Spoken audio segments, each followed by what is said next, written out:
In the 50s and 60s, a family could do pretty well on just a single income. One parent worked, and that was usually enough to buy a home, a car, send the kids to college, and retire comfortably, maybe even to Florida to become a famous shuffleboard legend. But by the mid-1970s, the screwing had begun. Most people didn't know they were getting screwed. They just knew that one income was no longer enough. So the second parent, usually mom, had to start working to maintain the same standard of living. Sure, some folks entered the workforce by choice, but all too often, it was an economic necessity. Both parents working meant added costs for childcare as the price of a home and education and healthcare began to skyrocket.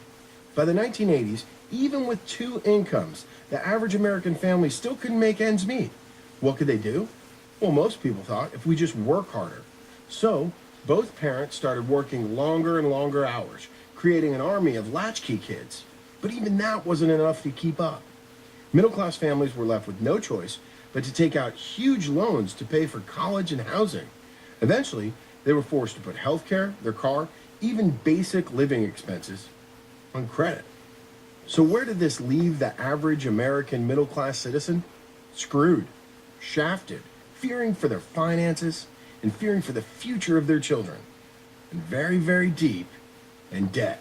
Because while the middle class was busting its collective ass to keep up, a certain small percentage of our citizens were getting very, very rich indeed. That's right. The game was rigged.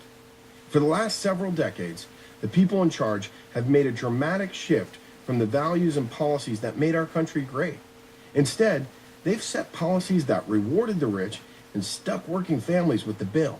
Let's talk about a little thing called income equality.